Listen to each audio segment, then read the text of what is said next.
Awesome.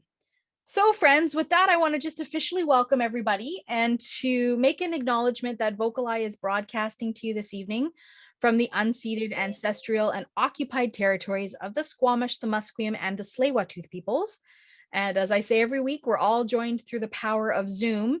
And so I invite you to take a moment in your own time to acknowledge the lands that each of you are settled on and how you can connect with those lands and connect with the people that cared for those lands before we were here and continue to care for those lands. And you know, our hearts are weighed heavy here, especially in British Columbia, but of course across Canada, as we acknowledge the mass grave of the 215 children found at the residential school site in Kamloops. So I just want to throw that out to the world, that my heart goes out. I stand in solidarity with those folks, and it's a reminder to me personally of the genocide that had taken place and continues to take place, and part of Truth and Reconciliation. So I will leave you with that to marinate on, and we all have thanks and work to do in our own spaces. So for those of you who don't know me, my name is Amy, and tonight is June the 16th. It's a Wednesday, and we are celebrating our 48th virtual VocalEye event, which is Flying in the Dark tonight with Kim Kilpatrick. So I'm so excited to invite Kim. And just before I bring her into the fold, I just want to give a big thank you to our donors who have made this platform accessible to y'all. We don't charge anything for this programming, and so we thank any contributions that come in. So if you have the capacity to make a contribution, it's greatly appreciated. If not, it's not obligatory, but there will be a link in the chat if you feel like accessing that. I invite you to do so. And just another quick reminder for folks, as many of you who've joined us every week know that we do something different every week. And so sometimes it's a storytelling night like tonight, and sometimes it's a virtual art tour, and sometimes it's a described play. So we really are customizing this platform to bring folks all sorts of different artistic experiences. So with that in mind, I just want to let you know that on June the 23rd, what's coming up is a programming called The Art of Making the Invisible Visible. This is going to be super cool. So we have a doctor of visualization scientist joining us from NASA's Chandra X-ray Observatory, and who's going to talk us through photos from outer space. And of course, we'll also be joined with by Melissa Walter, who is a mixed media artist and a science illustrator. So we're merging a bit of science and art together. So I really hope you'll all join us for that. And of course, we have some really exciting stuff coming up after that. So always keep your eyes and your ears on our newsletter and our hotline to figure out what we're doing. So with that, folks, I'd love to give a warm welcome to Kim Kilpatrick, who's joining us from the future in Ottawa. So welcome, Kim, to the space. Thank you. It's nice in the future, you know. It's nice in the future. Yeah. And I'm happy birthday to you. It's an honor to tell stories to you on your birthday. Well, I had requested you specifically as my when Steph said, well, what do you want to do for your birthday? I said, I want Kim to come and tell a story. I want to be with my community. So nice. So I'm really happy that that you're here tonight. So some folks in this space will know that this is an encore presentation because you've shared this particular story, Flying in the Dark, in some other platforms and around in the community. So we appreciate you being. Some folks here, including myself, have heard the story before, but I loved it the first time. So I wanted to hear it again and to bring it to our VocalEye community. Kim, can you tell me a little bit about Flying in the Dark and when you started writing this and what was the purpose of creating this particular piece? Because it wasn't created for the pandemic. So no, I got a Canada Council grant in around 2011 to create something, and it took about a year to create something, and it really evolved. And I think one reason was I had a bunch of stories. So when I started doing storytelling, at first I didn't do autobiographical material, and then I thought, oh, that's kind of boring. I don't know about that. But it was the material that everybody loved and wanted because it was different, so different, I guess, and unique, or I don't know. They just really liked it. So I thought, well, what about a longer extended version and somehow of weaving these things together? So I did get a grant and I had some help from two wonderful storytellers to create the initial version, which is really quite different from this version. So that version, the first half, which is not a half anymore, so I've kind of trimmed it down a bit, but the first part of the story is pretty much the same as that. But the second part, the adult part, um, changed quite a bit in the years since. So I did it several times that tour, and then I didn't do it for a while, and then I was asked to do it again in a couple theaters, and then I really changed it. I totally changed the second half, and then it was a couple years I didn't do it, and then I was asked again to do it, and I changed the second half again, a little bit more. And, when I was asked to do it for COVID, for, CCB in Toronto, I changed it even a little bit again because, well, just because your life your life changes, right? And Yeah. things evolve. So it's a really interesting, thing to do autobiographical stuff because some of the things, are different for you when as you tell them again later or as things evolve. Um Mhm. There's a part in the story about my dad, and I was hired to perform this show. It turned out like a week, not even after my dad died, and I said I would do it because I had promised to do it.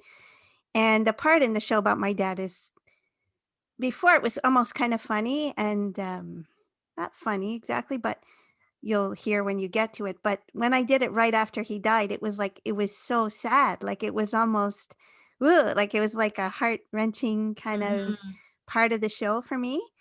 And now it's back to him being like, "I'm just really grateful," and, you perform the show sometimes, especially autobiographical stuff, um, and you can get emotional in certain points because things are happening in your life, so it's an ever evolving show, I guess I would say.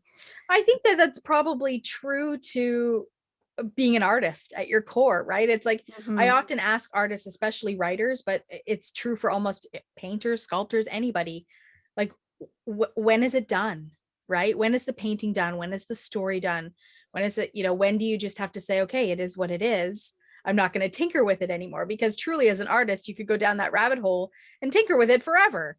Yeah, But the you nice could. thing about like what you said about the autobiographical storytelling is that you just feel like it needs to be updated, right?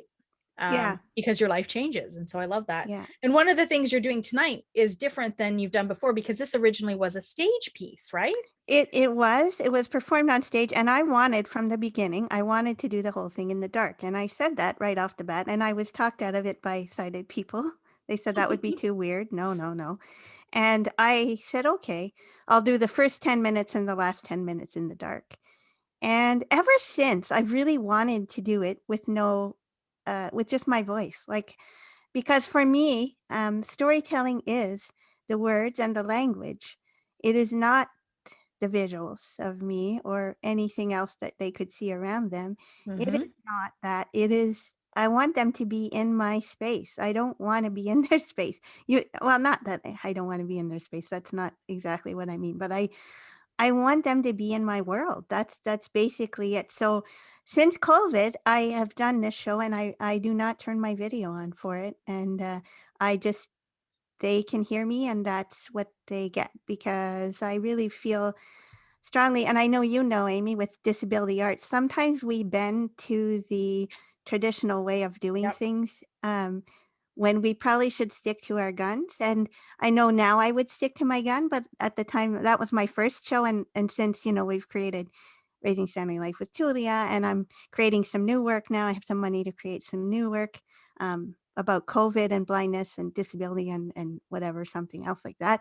So now I would say this is what I'm doing because this is what it is for me, it's And you've important. you've grown as an artist, and something that I've been learning a lot too is around the disability aesthetic, right? And for us Yeah, in particular, the blind aesthetic. yeah, And what a departure that is from traditional theater conventions in some way, but that doesn't mean it's of any less value.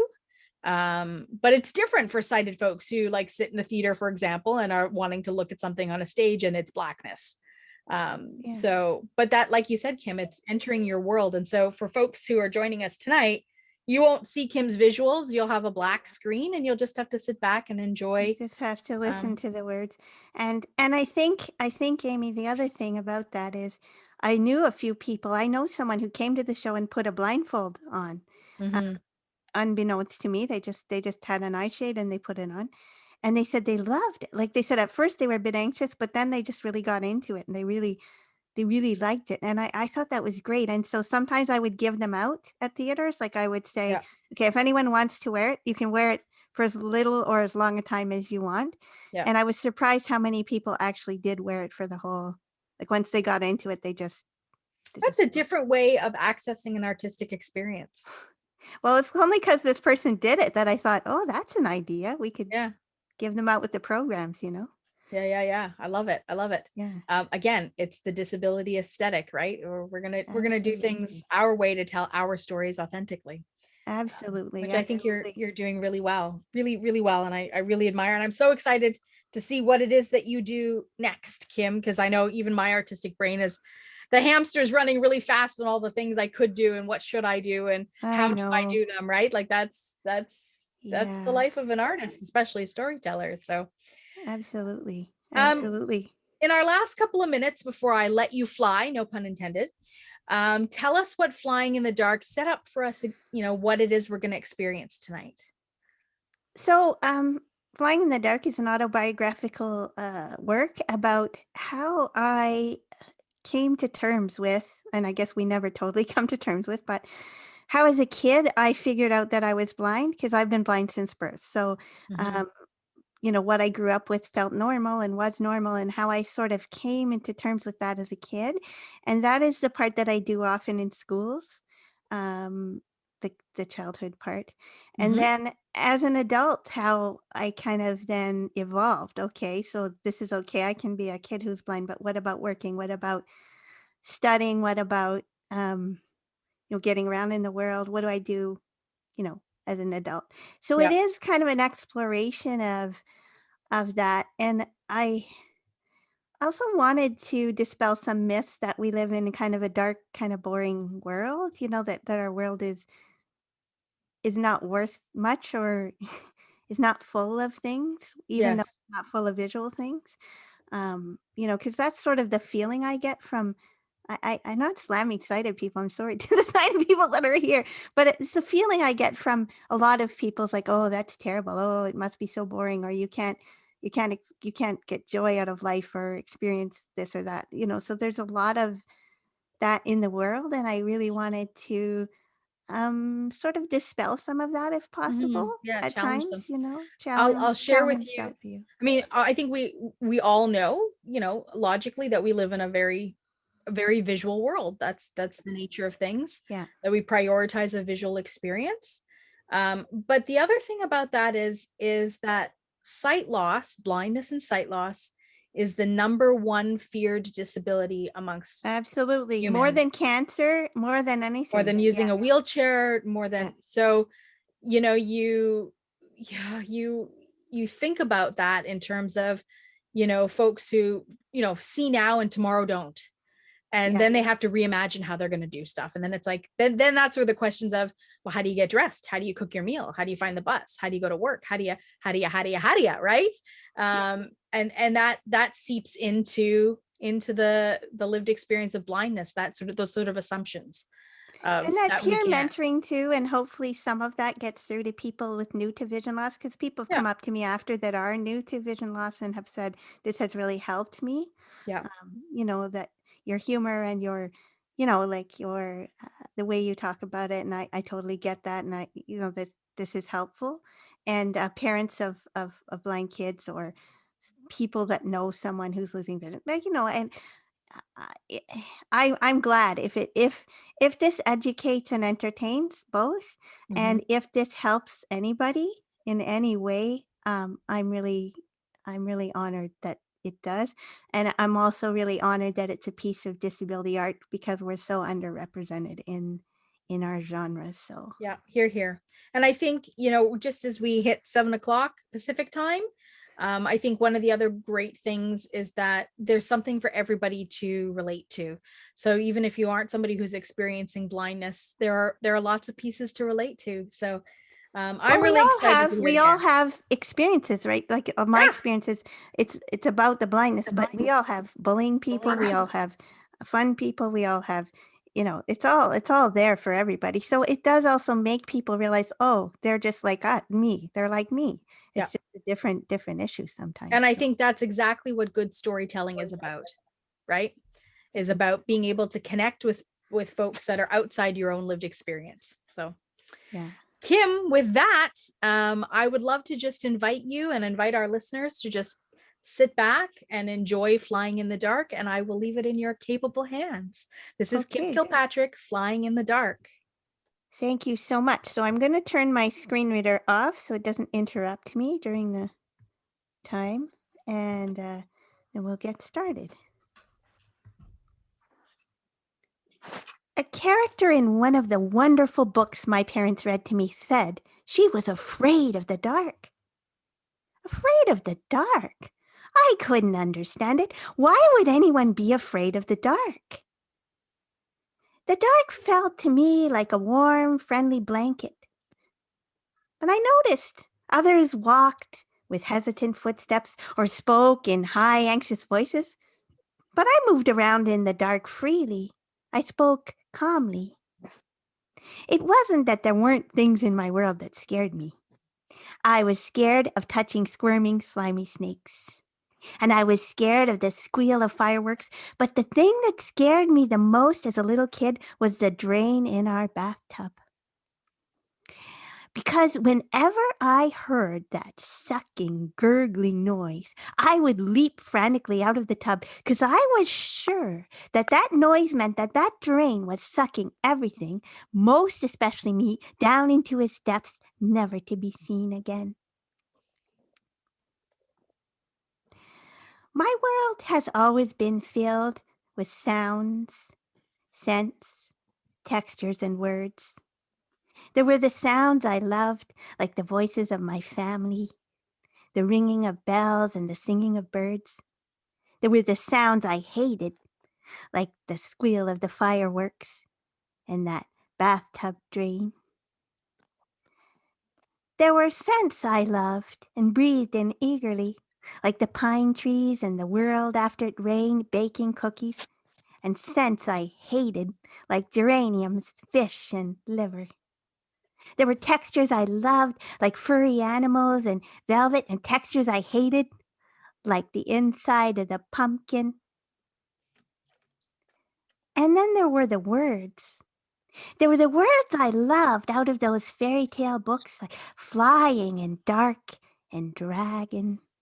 And then there were those words hurled at me or at people that were out with me, people speaking in condescending voices. Oh, look at that poor blind girl. I couldn't imagine anything more pitiful than being blind, could you? Or spoken to me in loud voices, or those with me. What does she want to eat? Why is she blind? I didn't know what this word blind was, but it didn't sound good. It sounded like a disease, like the chicken pox. I'd had the chicken pox, and I hadn't liked that at all. What was blind? Would it make me sick? I asked my mom. Mom, am I blind? Yes, you are blind. Well, what does that mean? It means that your eyes don't work.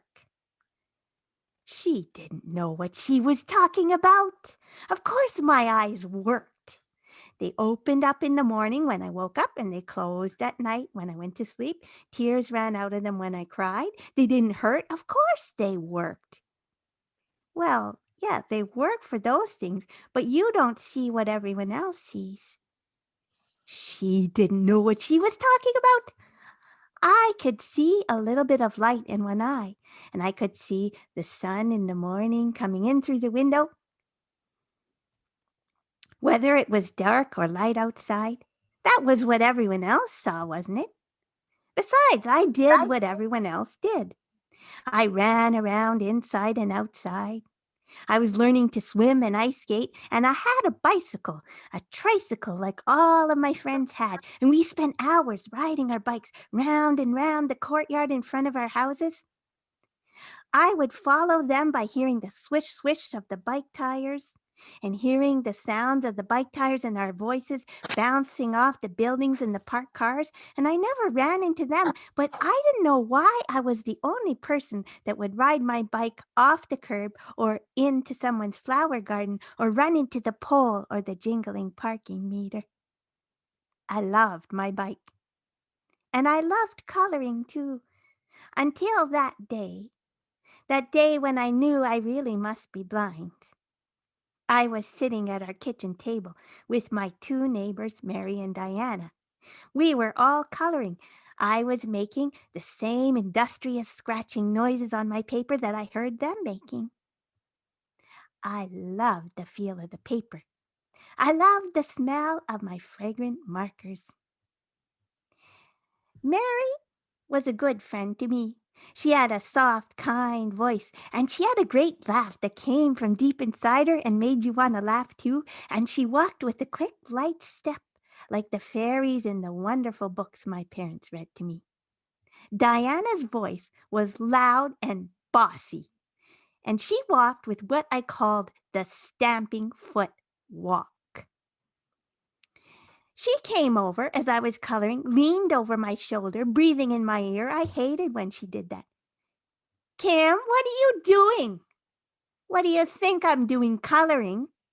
No, you're not coloring. You're not coloring inside the lines. I ran my hand over the paper. I knew what lines were. They were the branches of the pine tree, and you could feel the needles. They were what you drew with a stick on the sand on the beach and made little valleys. But this paper was flat and smooth and clean. There are no lines, Diana. There are two, and my mom says you will never learn to read or write or anything. She will too, said Mary. She's going to learn to read Braille, read with her hands. That's what my mom says. No one reads with their hands, Mary. That's stupid. And I bet you don't even know what colors are. I do too, I said. And I picked up my markers and I sniffed each one until I found the brown one that smelled like cinnamon. I said, this is a brown marker. It smells like cinnamon. It smells delicious. Colors don't smell. They do to me, I said. And they did too. Orange smelled like orange juice, and brown smelled like cinnamon or chocolate, and yellow smelled like lemon. Now, people had told me the sun was yellow, so I thought the sun must smell like a lemon. And I found my lemon yellow marker, and I made a lemon yellow sun on my picture and kept working on my picture. Well, and my mother says I only had to come over here and play with you and be nice to you because you're blind and you will never do anything for yourself. She will too, said Mary. I will do everything for myself. Here's my beautiful picture now. And I proudly held up that picture for them to see. As we'd been coloring, I had colored a dragon. I thought about that dragon. He had a long, furry, warm, strong back. And he had a tail that had scales on it and rattled when he shook it back and forth like my piggy bank when I shook it. And he had a calm, deep speaking voice. And he had wings that sounded like the pages of the wonderful books my parents read to me as they turned, or felt like the sides of the tent that my older brother had put up in the backyard for sleepover. And I drew that dragon and the lemon sun. That is nothing but scribbles. What is that supposed to be? It's a dragon, of course, Diana. That is no dragon. How could it be no dragon? I had been picturing the dragon all the time I was coloring. I'd made the same sounds I heard them making. Why couldn't they see the dragon on my paper? It is a dragon. That is no dragon. You color like a baby. Well, I said, you are a baby and you should go home. Fine with me. I only came here because my mother said I had to be nice to you, but I don't want to play anymore with blind babies. And she walked to the door with her stamping foot walk and slammed it on her way out. Mary and I went up to my room to play. What do you want to play, Kim? Mary was bouncing on my bed. Do I? Do I color like a baby? Well, yeah, but that's okay. I don't mind. You couldn't see my nice cinnamony dragon on the paper as a lemon yellow sun? No. You really couldn't see my dragon? No. Well, then we gotta hatch him then. Hatch a dragon? Mary said. What will you do with it? I will ride it. I will ride it up into the sky where the stars are. They will ring like bells, and then I will touch the sun. You can't touch the sun, Kim. It's too hot. Oh, you can touch it. It's hot in the day, but you can touch it at night, and it's rough on the outside, and it smells like a nice, big, nice-smelling lemon. And the dragon will take me to the park and to school, and it will help me ride my bike so I don't run into the parking meter. Well, where will it sleep? She was more practical than I was. Well, it comes inside here and it shrinks down to the side of a stuffed animal and helps me to color inside the lines and everything. Well, what does it eat? It eats the foods you don't like yourself, like Brussels sprouts and liver. But doesn't it breathe fire? That's pretty dangerous. It breathes fire only when Dad needs to start the barbecue. Wow, you're lucky. Could I ride it with you? Well, you can ride it with me, but Diana will never ride it. And we will take it over to her house and have it breathe fire on her perfect pictures and step on her bike. But how do you hatch a dragon, though, Kim? With eggs.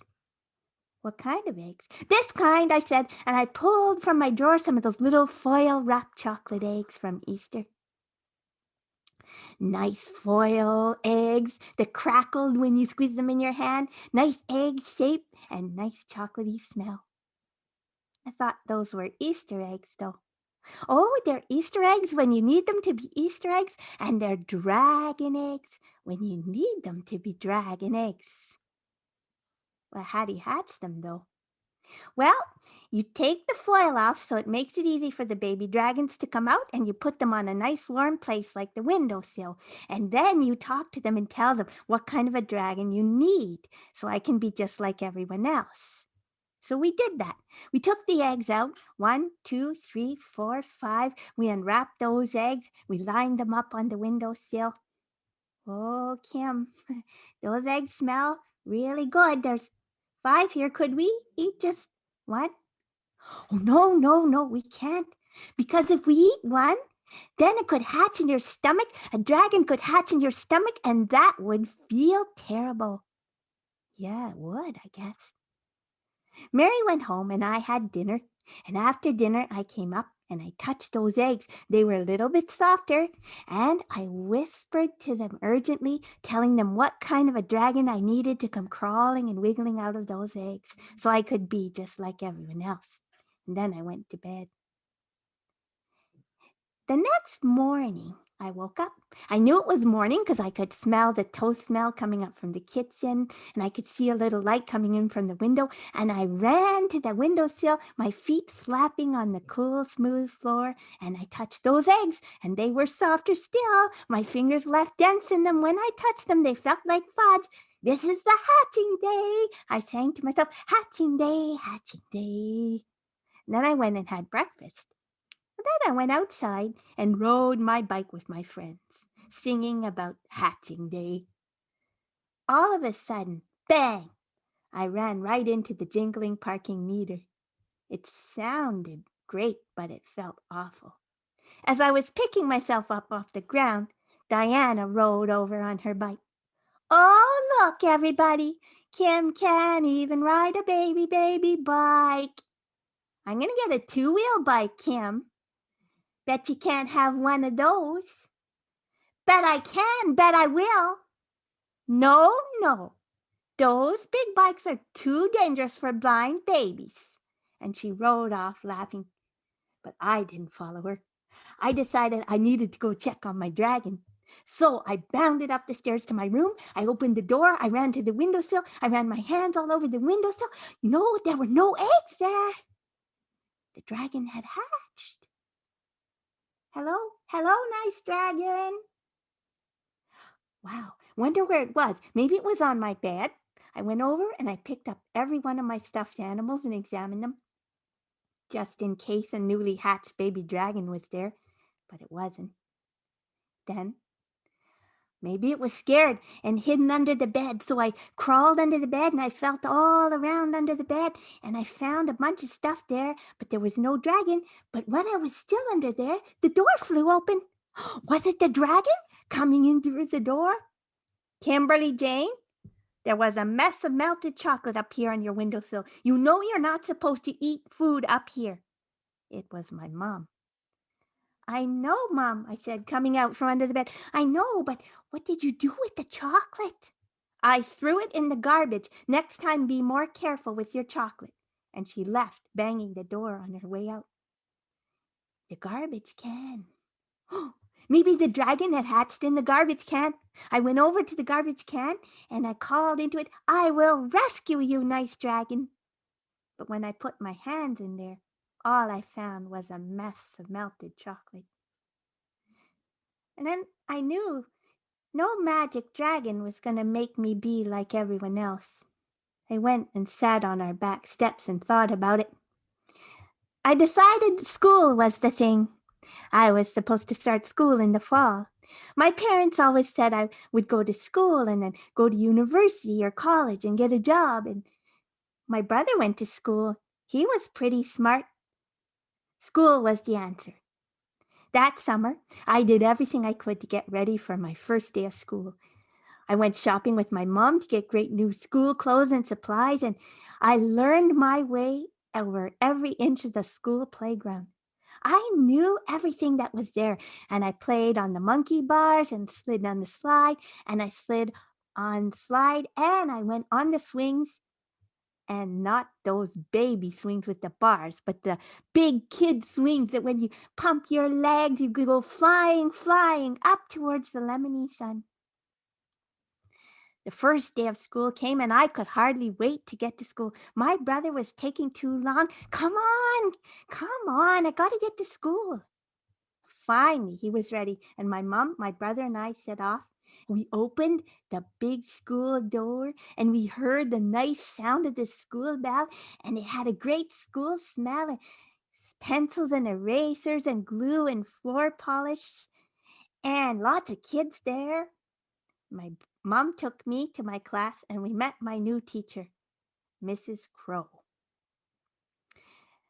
Mrs. Crow had an awful voice that sounded like a crow, and she didn't sound happy to meet me at all. She sounded like one of the bad witches in the books my parents read to me.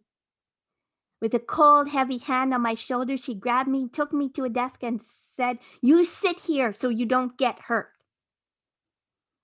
I sat there for a minute, but I wanted to move. No, I needed to move.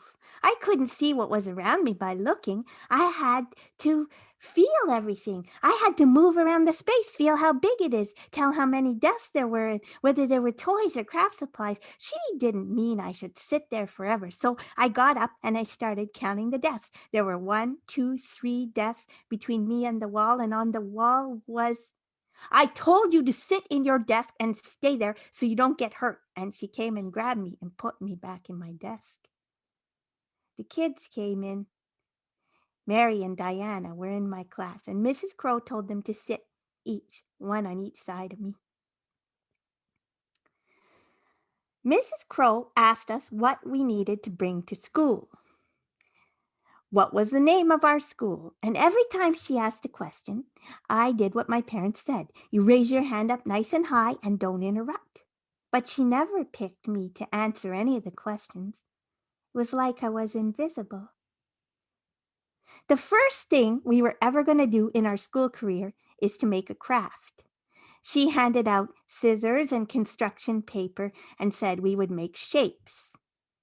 We would cut out the shapes and she handed out shapes to use as guides. But when I felt all over my desktop, there were no scissors, no paper, no shapes. I held my hand up nice and high, but she never answered me. Mary said, I've got lots, let's share them. And so we were having fun, figuring out how I would cut out the shapes. I loved the crunching sound the scissors made through the paper. I loved the feel of the shapes, the square like a box, the triangle like a piece of pie, the circle like the lemony sun. Mrs. Crow swooped down on us. Mary, don't you ever give Kim scissors. She's not allowed to use scissors. But I use them all the time at home. Yeah, we use them together all the time. No, she's not allowed to use them in the classroom. She might get hurt. Boys and girls, who would like to make shapes for Kim to take home? Mrs. Crow picked Diana to make my shapes. I didn't want anyone's shapes. I wanted to make my own shapes. I especially didn't want Diana's stupid perfect shapes. As they made the craft, I sat there. I pulled myself inside into my imagination. I tried to tell myself a great story, but I couldn't think of one. I wondered about my parents saying I would like school and then I would go to university.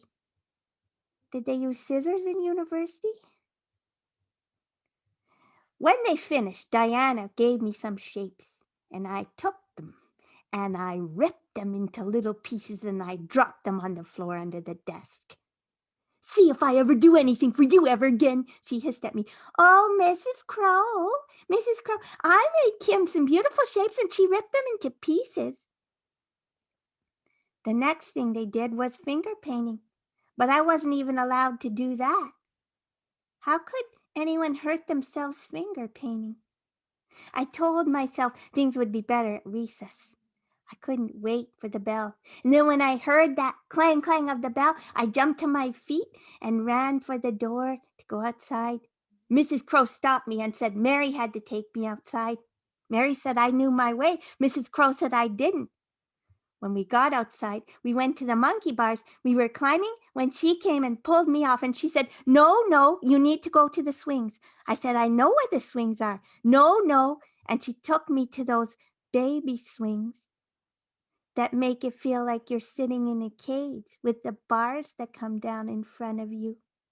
Poor little blind girl on display. Things did not get better. Not that day, not that whole year. My parents begged Mrs. Crow to let me do what everyone else did, but she wouldn't.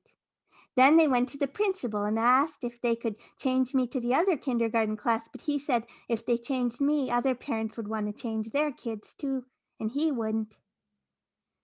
And when Mrs. Crow wasn't ignoring me, she was talking to me in an overly loud, condescending voice or telling me I couldn't do anything.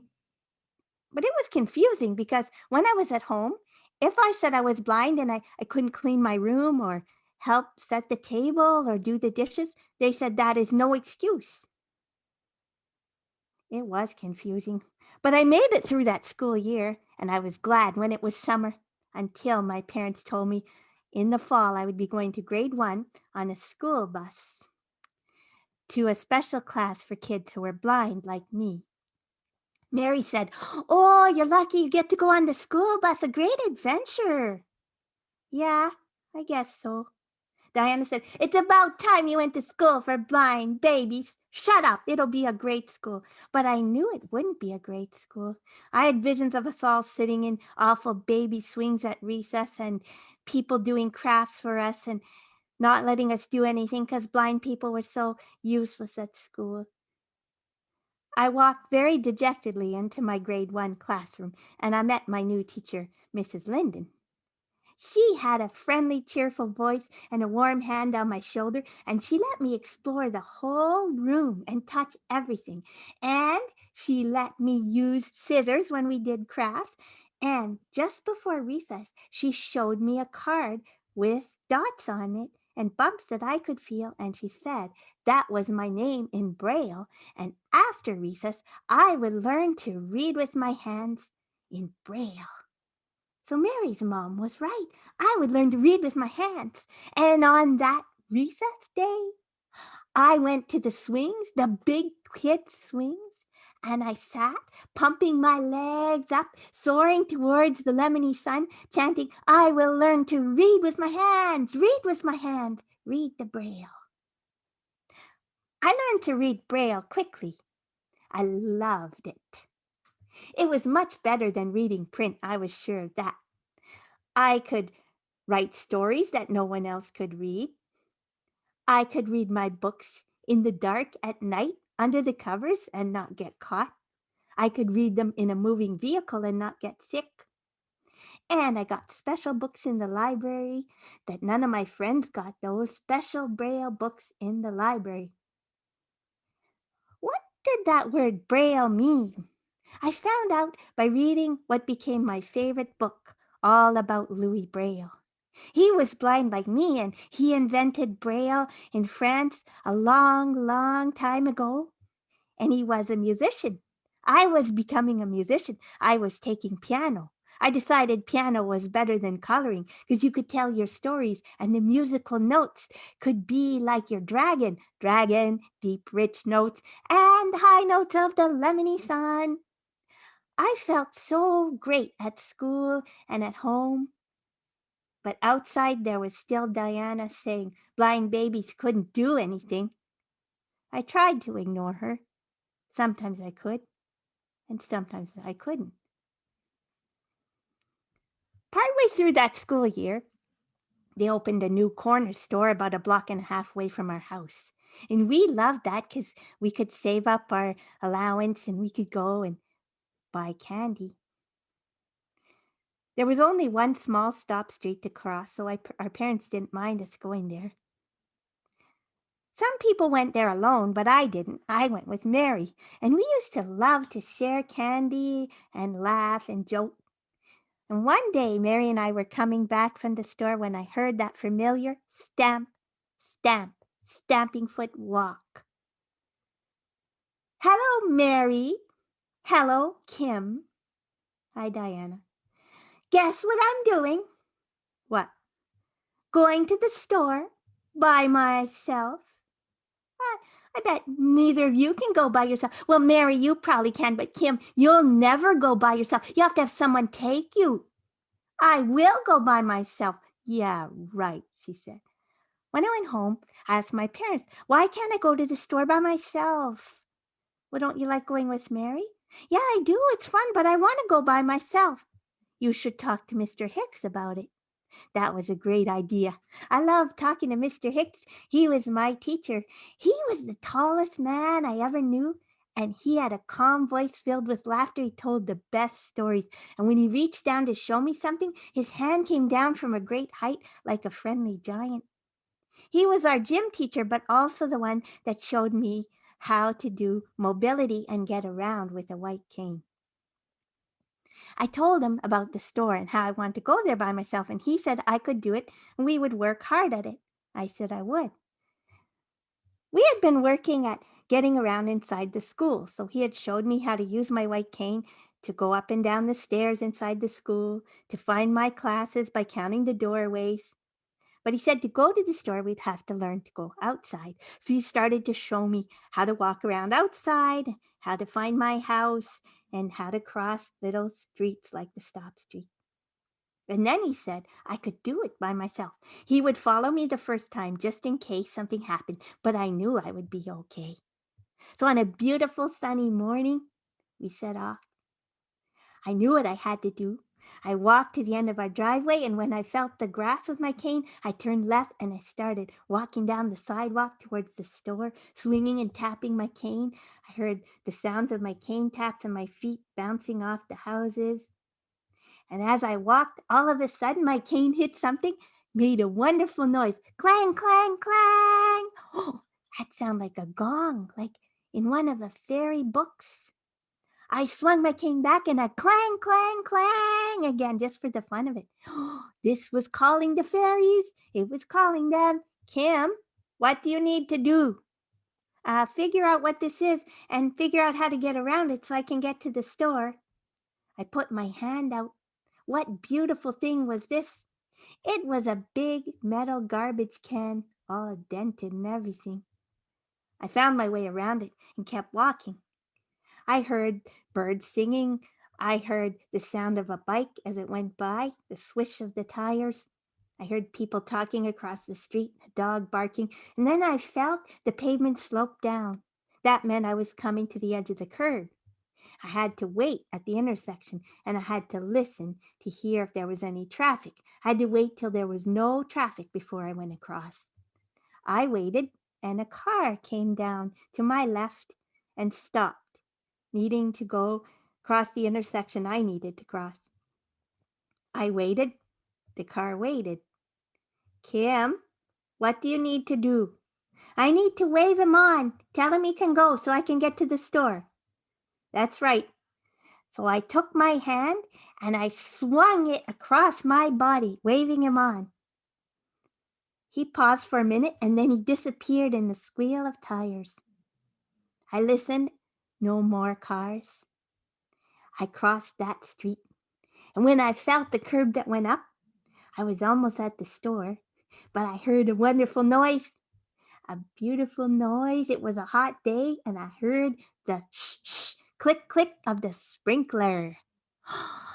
Wouldn't it be great to stand in the sprinkler? So I went and I stood in the sprinkler. I was turning into a mermaid. I was in a magical garden. But wait, I had to get to the store. I had to do it. I came out of the sprinkler and I found the sidewalk and followed it to the door. Then I pulled open the door, stuck my head in, and sniffed. I still do that to this day. That's the way to figure out if you're at the actual store you want. In this case, the wonderful corner store smell filled my nose. Magazines, newspapers, chocolate, bread, all rolled into one fabulous smell. One more thing to do. He told me I'd had to buy something at the store, and we had brailled a whole list of candy and put it behind the counter for me to use. I stepped in the store and I listened. I could hear the cash register on my right, and I stepped up to the counter. The owner knew all of us, and he said, "Hello, Kim, what would you like today? I'd like to read my brailled list of candy, please." He handed it to me, and I read the whole thing, feeling very grown-up and important. And then I chose something that would last me a long time, a pack of gum, a pack of juicy fruit gum, please. He handed it to me. I opened it, put the piece in my mouth and bit down. This is the most delicious gum I've ever tasted. I'm glad you like it. I did this all by myself, you know. I know, I saw you. Like Mary and Diana, I did it all by myself. You were great. Thank you. And I left, retracing my steps. I stood for a while under the fine, soft spray of the sprinkler, chewing my wonderful gum. When I found that metal garbage can, I clang, clang, clanged it just for the fun of it. I counted the number of driveways to get to our house, and I knew we were there by the number of driveways and the ringing of our wind chimes. And then I turned in, and Mr. Hicks congratulated me and said I could do it by myself from now on. And he left, and then I couldn't wait to go over and tell Diana she was wrong about blind people. I heard her in her yard. She was playing with her boring Barbies. Diana, what? I just want you to know that you're wrong about blind people. I'm not. You are. Guess what I just did? I went to the store by myself. I came back by myself. I bought gum by myself. Oh, yeah? Yeah. Let's see the gum then. I pulled it out of my pocket, but I held on to it tight because I wasn't going to give anyone, not especially her, one piece of this gum. You didn't go by yourself. That man took you. No, he didn't. I went by myself. Well, how did you do that then? Using this, I said, and I unfolded my white cane, and as I did, it tapped against her, just a little bit. Oh, I'm going to tell you, hit me in the face with that dangerous white stick. I did not hit you in the face. It just tapped you. And for your information, it is called a white cane. But Diana stamped over to our house and rang our bell. The only one home was my older brother, Kevin. Oh, Kevin, Kim hit me in the face with the dangerous white stick. Did you, Kim? He said, sounding impressed like he wished I'd done it. Nah, it only tapped her. Go home, you crybaby, Kevin said. Ha ha, yeah, crybaby, go home, I said. She was mad. Kim, I'll never be your friend again, and I'm glad you're blind, she said, and she walked with her stamping foot walk and slammed the door. So, Kim, did you go by yourself all the way to the store? Yeah, I sure did. All by myself, and I came back by myself, and I bought some gum. You want some? I held it out, thankful to him for getting rid of Diana and that he always treated me like a normal sister. Nah, I hate that kind, he said. But I like some sour cream chips, though. Will you go get them for me? Give me the money, I will. Okay, he ran up the stairs. I heard him, his bounding feet going to his room. And then I took my cane out and I started tapping it on the floor, loving the sound it made on the carpet, on the floor, against the furniture. And I thought, Diana tried to hurt me. I knew she had by saying she was glad I was blind, but I was glad I was blind. I was independent. I went to the store by myself.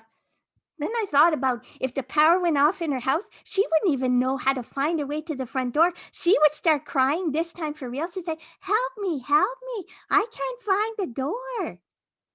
I heard my brother sliding down our banister, jump to the floor and pass me the money.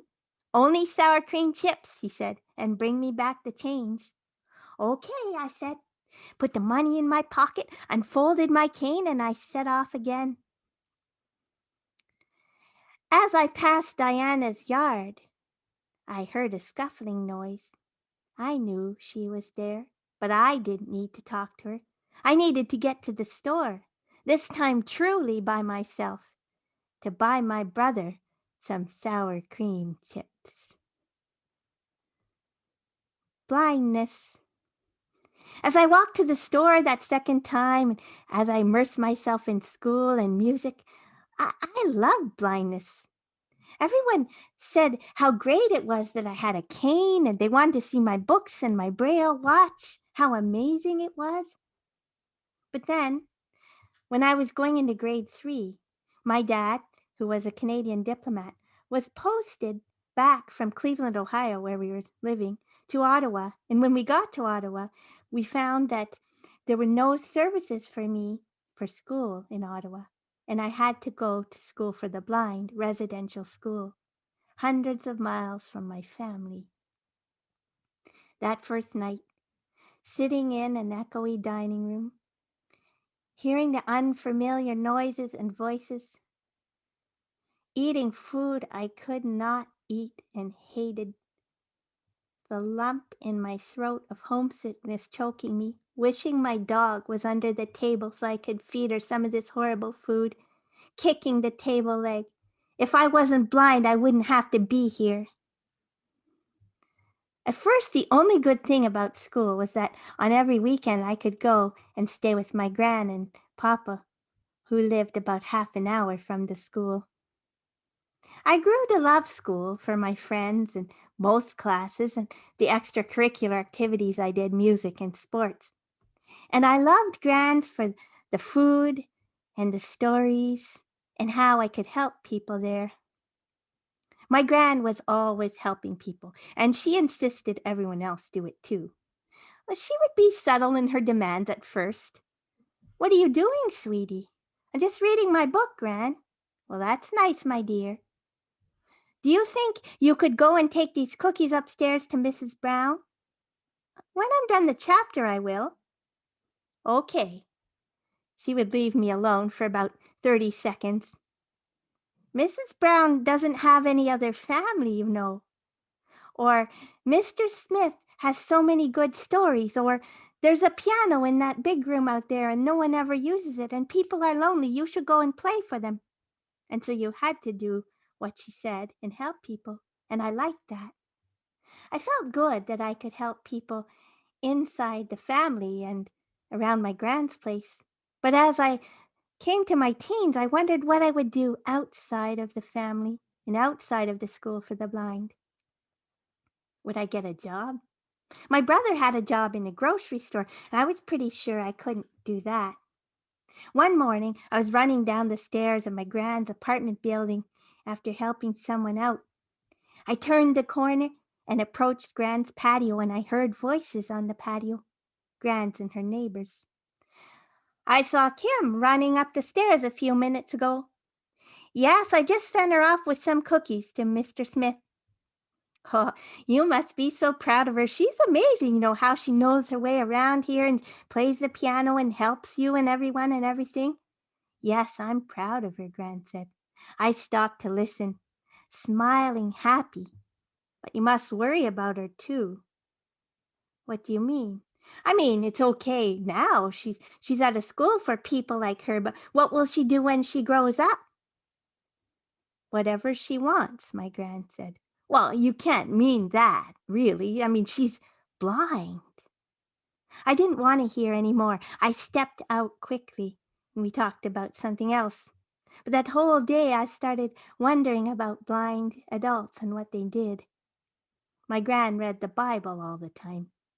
She said the Bible was a good book to give you help with things you needed to know. Gran,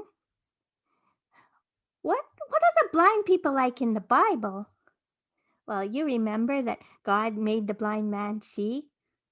You know what? If God came here and asked me if I would like to see, guess what I would say? What? No, thank you. Go help somebody else.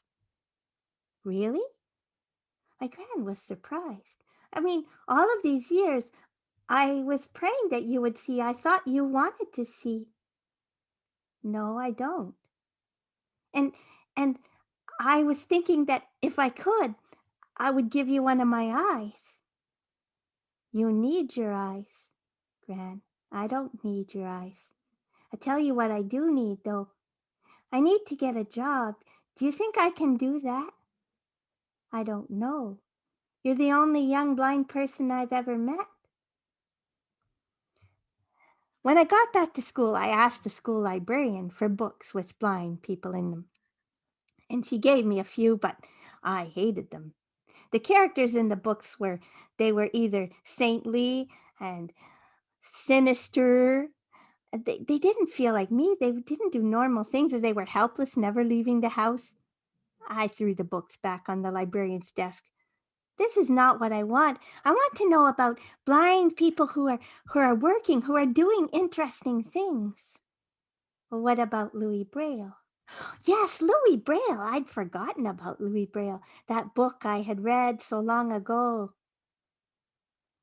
She gave me 3 books about Louis Braille, and I read them eagerly. This was more like it. Louis Braille had invented Braille in the time when the sighted teachers at the school wanted the blind kids to keep reading raised print, and they didn't see that Braille would be useful. But he kept right on, and he invented music Braille and everything. I wanted to do things like that. But even though I was in awe of Louis Braille, I couldn't see that a blind teenager could do an important job like that. But what could I do? I couldn't flip burgers or deliver newspapers. I asked my brother and his friends for ideas. One of his friends was a camp counselor. He said he thought I could do that. He had to take care of kids, and he sang and played his guitar, and he told stories. I could do all of that. The counselor and training program would be delighted to have me. They weren't delighted. They were interested but nervous. They'd never had a blind person take their counseling training before, but I begged them to let me try, and they did. And I took the courses, and I passed them all. Not without some mishaps. I mean, there was the instructor who showed up to give us our bronze medallion test and refused to test me in case someone would hire me as a lifeguard.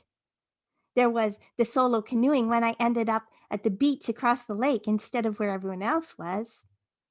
But I passed everything, and all of my sighted friends in the program were offered jobs right away at the camp for the next summer, but I wasn't. They brought me into the office and said they still weren't sure whether they could give me a group for myself. Could I volunteer for the last couple of weeks of summer and then they would decide? So I did that. At the end of the couple of weeks, they said yes, they would give me a job the next summer in their day camp for kids aged 5 to 7. I had a job. And that next summer, that first morning, I put on the shirt that said camp counselor on the front and Kim on the back. I was so excited to go to work. I left the house, walking up the street, swinging my cane in huge triumphant arcs. I wish Diana still lived next door so I could tell her that I had a job. And as I walked to the bus stop to get the bus to work, I wished that someone would stop me. Usually, I don't like this. When people stop you, when you're waiting to cross the street and then they come and they drag you across the street you didn't want to cross, or they stop you and ask you what you're doing outside. I wanted them to do that, but no one stopped me. I wanted to be able to say, "You're making me late for work." I made it to the bus stop and we got on the bus that took the campers and the counselors out to the recreation area where the day camp was. I knew it from the leader in training program. At lunchtime, sitting under the trees on the picnic tables, I heard my kids bragging about the blind counselor. "I got the blind counselor." "Aw, you're lucky. Wish I had the blind counselor." "Yeah, it's great. She showed us her cane and her watch and braille, and she made our names in braille, and she tells great stories." I did tell stories right out of my head every day. Stories about dragons and princesses and no helpless blind people. I did it because it was fun, but also to keep them with me when we were going down the wooded path to the beach or to the bus to go home. The end of that first day, after singing and playing guitar, I got off the bus and started walking home. Tired and triumphant, I was daydreaming about running my own camp someday or being a teacher or a social worker or something. When all of a sudden I realized I wasn't on the sidewalk anymore. I was in a big open space. Big open spaces are the bane of a blind person's existence. You don't know where you are in that space or how to orient yourself with anything. I stopped, heard the voice of Mr. Hicks in my head. "Do you hear any traffic?" No, I didn't. "Do you hear any people you can ask for help?" No, but even if I did, I wouldn't ask for help. I was working now. I was independent. I didn't need to ask for help. I walked around a little more and my cane banged against metal. Rows of parked cars, so I must be in a parking lot. I heard fast footsteps, the jingle of keys. I guess I would have to do it, heart pounding. Excuse me. But they were gone. They hadn't heard, hadn't stopped. I wandered around for what felt like hours. Probably was only a few minutes when I heard high heels, click, click, fast footsteps approaching. Excuse me? Yes, dear. Um, uh, what are you doing here by yourself in the parking lot? Um, I was just walking home from work. Oh, you work, do you? Do you work in a sheltered workshop for people like you? No, I'm a camp counselor. Oh, isn't that nice? For blind kids, I guess. No, sighted kids. Really? Was she thinking I would never hire a blind counselor who wanders pathetically around in parking lots? Now, where do you want to go, dear? To the sidewalk, please. And she grabbed me from behind, pushing me ahead of her. I should have stopped her and said that I needed to take her arm, that I needed to follow her, but I didn't. I felt so humiliated and embarrassed. After a minute, She said, "Here we are on the sidewalk. Now you be careful out here, dear." And before I could ask, "But what sidewalk is it? What street is this here?" she was gone. I started to walk. "Listen for your traffic," Mr. Hicks's voice said. "Is it going two ways or one way?" Oh, I heard someone coming. I could ask them. I heard shuffling footsteps. "Excuse me, can you tell me what street this is?" "I have absolutely no idea." Slurred, drunken speech, smelling of alcohol and cigarettes. Stupid, drunk-sighted people. I kept walking some more. "You hear the traffic? Is it going one way or two ways?" "Two ways. That must mean Gladstone or Somerset." I reached a corner and listened for the traffic. "Two ways. Bank. That must be Bank in Somerset. Excuse me, is this Bank in Somerset?" "Yes." I done it. Now, in order to be a social worker, a teacher, run my own camp, I needed more education. But that was lucky for me because ever since that awful kindergarten year, I'd always really loved and been good at school. But in order to go to university, I needed grade 13 in Ontario at that time. But the school for the blind I was at went to grade 12. And as we neared the end of grade 12, we all started talking about what it was like in sighted school. "What do you think it'll be like in sighted school?" I heard it's really hard. "Yeah, there's too much reading, and I heard people fail and they get really stressed. What do you think it's like, Kim?" "I'm sure it'll be great," I said. But I was remembering the only other year I was in sighted school, that kindergarten year. But this would have to be better. The school in my neighborhood would be delighted to have me, right? No. High school principal in the same vein as Mrs. Crow when Dad and I went for the interview. Dad said he would let me answer all the questions. He was just there for moral support. "Well, Kim, it's really impressive that you're here, but I think you should go to one of the schools that has special classes for people with disabilities." "But this is my neighborhood school. I have a right to go here. I want to go here. I have A's." "Well, yes, that's all fine, but we have stairs here. You should go to a school that has elevators." "Well, I'm a Paralympian. I don't need elevators." Well, and it went on and on. I'm used to hearing questions from the public. I love those really well thought out, intelligent questions that people ask. And then there are the strange and bizarre and intrusive questions, too. I've thought I've heard them all, but I hadn't. Now, as he kept on about the reasons why I couldn't go to his school, I noticed something about my dad. My dad, the calmest, most level headed person I knew, was starting to shake. I could feel his leg beside mine shaking and his arm shaking too. And I thought, if you ask one more stupid question, buddy, just one more, I don't think Dad's going to be able to hold it in. "Well, Kim," he said, I'm just worried about you getting lost in the halls between classes." Well, that did it. My dad said, "Her arms work, her legs work, her ears work, her brain works. The only thing that doesn't work are her eyes. You have until 2 p.m. today to let her into this school, or we were calling the media." He let me in well before 2 o'clock. So that first day of school, opening that big door, hearing the school bell, smelling the school smell, but there were so many people. It was too crowded in the halls. They were kicking my cane as I walked along. And when everyone else had a nice discreet size locker, I had a storage closet to store my huge bulky braille books, my typewriter, my brailer, my tape recorder.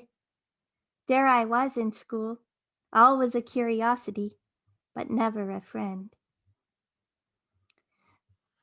When I got straight A's, the principal decided that it was great to have a blind student at his school, and he would bring around members of the Board of Education to say how progressive they were to have a blind student here.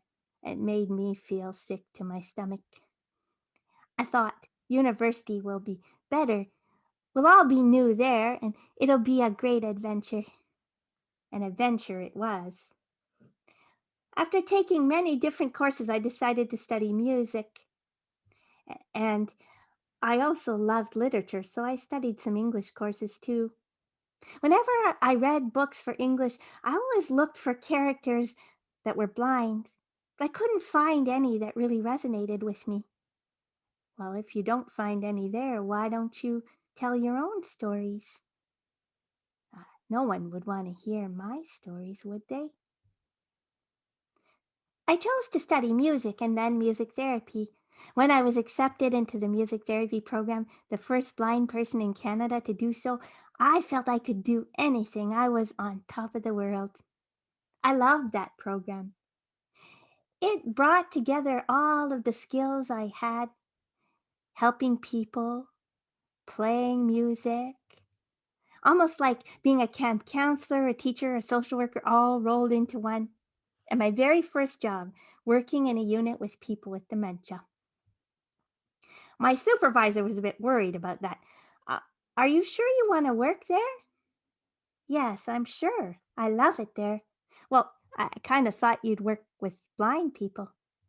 "Well, I don't want to work with blind people." "Well, you'd be such a good role model." "Well, I don't always want to be a role model. I want to work with these people." "But what if they don't know you're blind? That could be dangerous." I soon realized at least one of them didn't remember that I was blind. I was sitting in the office doing some paperwork when I heard a very familiar shuffling walk down the hall. It was Jack. I knew it was Jack. Jack was a real character. He was a gentleman with dementia. He'd had chronic alcoholism and a chain smoker, and he had a very raspy voice. He came around the corner and approached the desk. "What can we do for you, Jack?" "I want that blind girl." "Shh, Jack, you shouldn't say anything like that." "No, I want that blind girl and I want her to get me my goddamn banjo." "Shh, Jack." I stepped out of the office smiling and took his hand. I said, "Here's that blind girl, Jack. Now let's go find your goddamn banjo." He said, "There you are. I was looking for you." I loved playing the banjo with Jack. He came to life when he played the banjo. He had a lot of memory loss, but he remembered music. And I kept trying to talk to him into coming to play for the group of ladies I worked with once a week. "You should play for them. They love all those songs." "Oh, they wouldn't want to hear it, someone like me." "They would. You're great." So on that day, I was on a mission of advocacy for Jack. I stormed down the nursing home corridor, swinging my cane like a sword, passing the people in wheelchairs without saying my traditional hello or listening to theirs. I got to the nurse's desk and I stood there. The head nurse was there. "Good morning, Kim. I need to talk to you about something." "Sure, what is it?" "Well, you know that I've been working with Jack for a long time, and I I I know that you have things to do with Jack and the nursing staff does, but what I do is important, and Jack really values what I do. And I think what you just did, what your staff just did, was really rude." "Well, Kim, the thing is that—" "Let me finish," I said. "Okay." I was trying to talk Jack into going to play for the ladies that I have in my group. And I tried for weeks. You know that. And it's very important to me, and it would be very good for Jack. "Well, I know that, Kim, but the thing is, let me finish." "Okay." And so this morning, when I was talking to him, he finally agreed to come with me and come to the group. And I was so excited about that. I could take him there safely, you know. "I know, Kim, but the thing is, let me finish. You know, this is Jack's most important thing, more important than anything the nurses have to do." I felt so proud of myself. I'd advocated for Jack and the ladies. It would have been a great group to have them together. "Are you finished?" she said. "Yes, thank you." Very proud of myself. "Well, Kim, I know music therapy is very important to Jack, but the only reason we took him away was to get him ready because he was totally naked." Uh, totally naked?" "Yes." "Uh, well, that's all right then. Thank you for your time." And I walked off down the hall, swinging my cane slowly back and forth, my face burning. You know, I was that blind girl that helped Jack with his banjo, but I was that blind girl that almost took him naked into this room full of women. What kind of an advocate was I? I hadn't listened when she tried to talk to me. I was sure I knew what I was doing. Well, if I hadn't been blind, that wouldn't have happened. A few weeks later, when I was in the group of ladies, the one I almost took Jack to, they said, "We need to talk to you about something." Sure, I said, anything. Well, we notice when you walk around here, you bump into the people in wheelchairs with your cane. Yeah, I don't mean to. No, we know you don't mean to, but when you do it, it sort of scares them. So we thought maybe you should think about getting a guide dog. Oh, I don't need a guide dog. I'm fine with the cane. I don't like using a guide dog. I mean, you have to take it out all weather and you have to feed it. You have to take it to the vet. No, I don't want a guide dog. Yeah, but you always tell us to try new things. They said, you should try this new thing. I thought about it. After all, I did love dogs, and maybe a dog would take me around those wheelchairs more safely. And so, after a while, the thought of having a dog became exciting and intriguing, and I applied for a dog and was accepted. And I went and met my first guide dog, a black lab called Gwenny. Now go back to your room and get to know each other. Well, that was great. I was a dog person. The dogs loved me. Gwenny didn't get that memo. She didn't love me. She sat as far away from me as possible, facing the door. She cried when she heard the voices of her beloved trainers in the hall.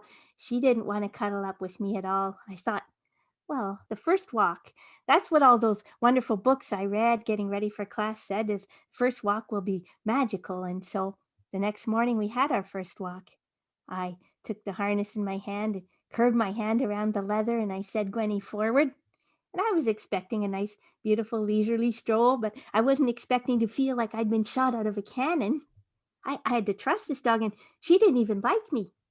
I felt her swerve. The trainer said, "She's taking you around something. Just go with her and don't forget to breathe."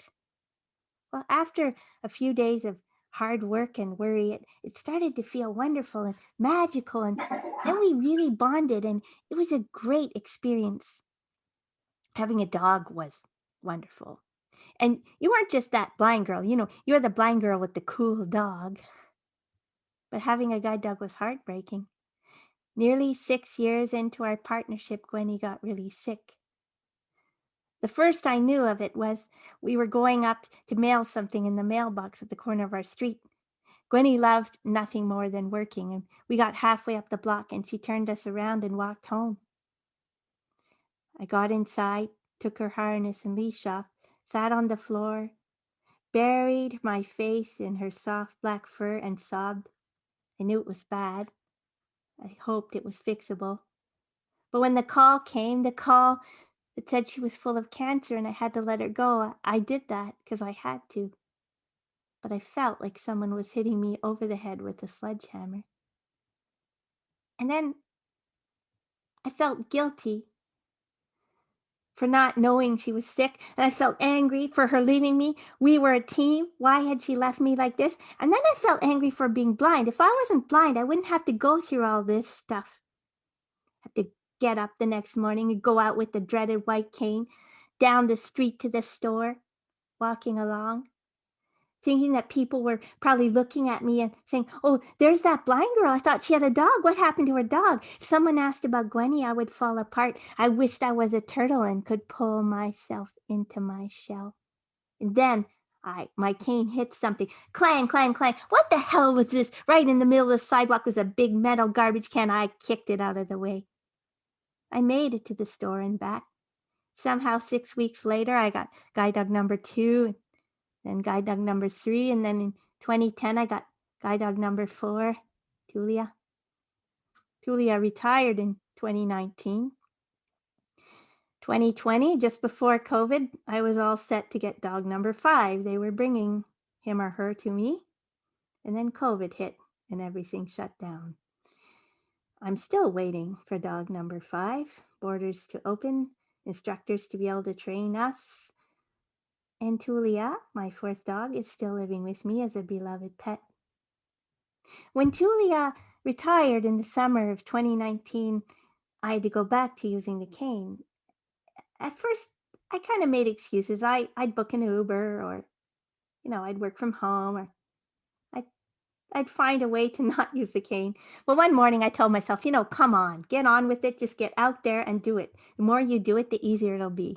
So I did. I stepped outside with my cane, swinging it, walking tentatively down the street, worrying about, would I run into something? Would I trip off the curb edge? Would I know how to cross the street straight? My cane hit something. Clang, clang. It was a pole. It did have a kind of cool sound, so I kind of clanged it again. My left hand felt funny. It's the hand that usually holds the dog harness. I wished there was a strong, furry back beside me. But I crossed the first street. I passed a parking lot without veering in. I had found work.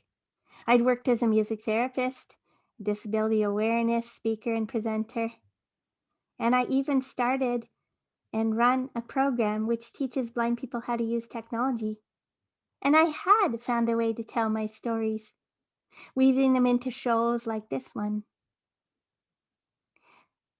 My arms worked, my legs worked, my ears worked, my brain worked. The only thing that doesn't work are my eyes. I walked down the street towards work, and then I decided that I would go and get a coffee. I found the coffee shop, opened the door, stuck my head in and sniffed. Smelled that coffee shop smell, listened for the cash, ordered and paid for my coffee, and then I left that coffee shop, coffee in one hand, white cane in the other. Up the sidewalk I went, last block to work, swinging my cane in huge triumphant arcs. Underneath that lemony sun, I was flying, flying in the dark.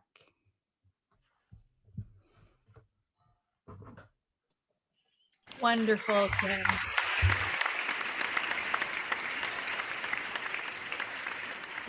Water. I'm drinking some water. Just a sec. Oh, please take your time. It is only my friend. water, but Take your time, my friend. Take your time. It is only water. What? Nothing a little stronger? no, I don't want to be called a stupid drunk blind person, I guess. no, it's just water.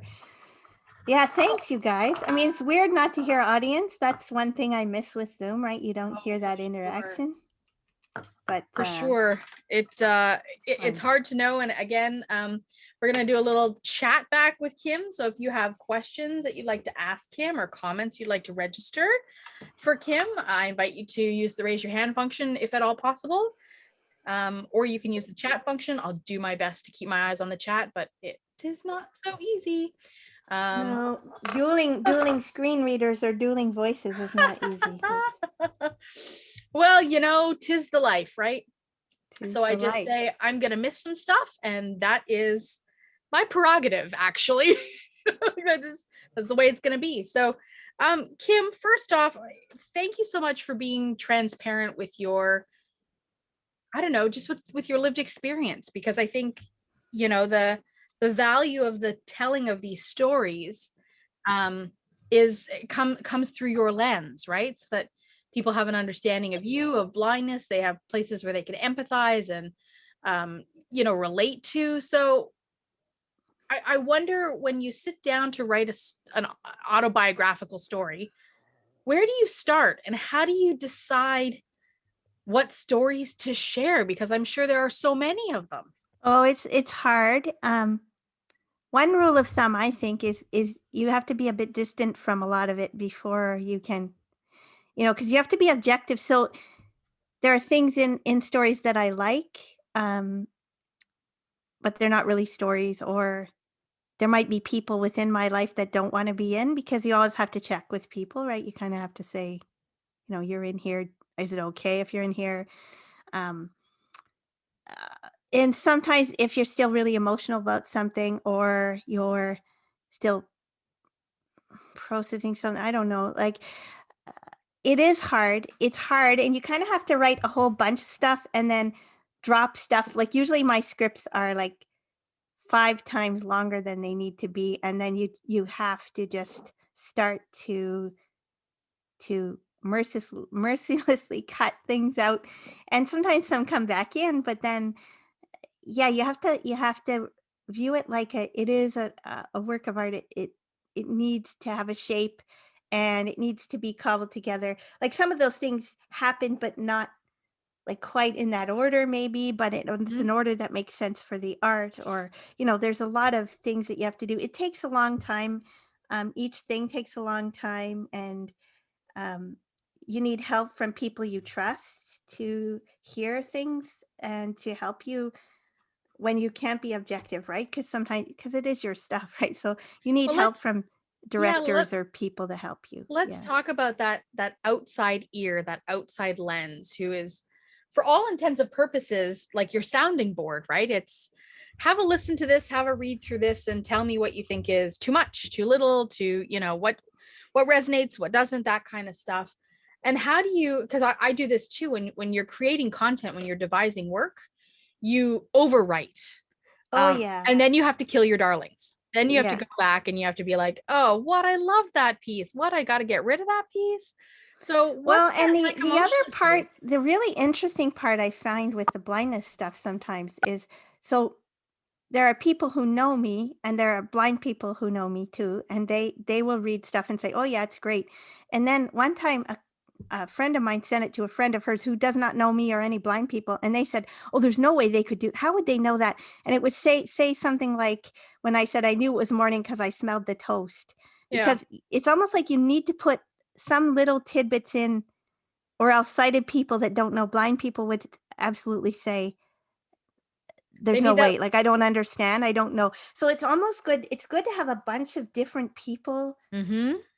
to help you, people you trust. Um, but you need them. You need them to help. And I also help other people too. So I like to do that when I like to help other people with theirs too, and listen to it or read it, or um, help them formulate the kind of the basic idea for a possibility, too, Yeah. because it's fun doing that. But yeah, you need people you trust, and you need different people at different times to help you with that, with And that kind of how stuff. does a piece like Flying in the Dark, like creating that piece, compare to like creating Raising Stanley, which you shared with us a few months back? So like, Well, Raising Stanley was harder in the way that there was so much multimedia. There were things I didn't know about, like they kept messing with the video and all that. And I said I could care less about this video. What the heck, the video and the right. pictures and all that. I just want to get on with the story stuff. Yeah, but it was really interesting, and it felt more like, it feels very lonely on stage when you're doing a one person show, because if you forget, like if you totally go off the rails, there's no one to help you. There's nothing can happen. Um, but with Raising Stanley, there were so many of us in it, even though I was the only one on stage. In a way, others were on stage because the pictures were on stage and the voiceover was on stage. So I heard their voices, and I Helping had, to keep track. yeah, and they were with me like in rehearsal, and they were there. So it was a bit lonelier, but also in a way it's easier because there's not as many people to kind of weave things together too. So when I redid the show around COVID, I could just work on it myself, and I did ask a few people what they thought about little bits of it. But I didn't need to call rehearsals, you know, "Oh, I can't Right. come at that time," or "I can't go. We need to space. We need to have our computer hooked to the thing and the Mm-hmm. projectors on the wall, and we need this." So in a way it's easier, but in a way it's also harder too, because you're it, like, you're it, right? Like you are the one doing it, and so there's pressure there to do it right as best Yeah. you can, Yeah. and and and um that can be harder, and it can be easier too. So it's just different. Just different. um We have yeah. a hand, Kim. So I'm gonna ask. I'm sorry, I don't know how to pronounce your name. Carol. Oh, it is Carol. It's got a bunch of letters after it, Carol, and so that confused this blind girl. Um, So please go ahead and ask your question or share your comment. Thank you. That was a beautiful presentation and just such wonderful writing. Thank you so much. Thank you, Carol. So insightful and dramatic, all those things. I'm interested to know about your vocal process. I mean, to say, like, have you ever received any vocal training, or how did you learn to do the voices, or how do you describe? Yes and yes. I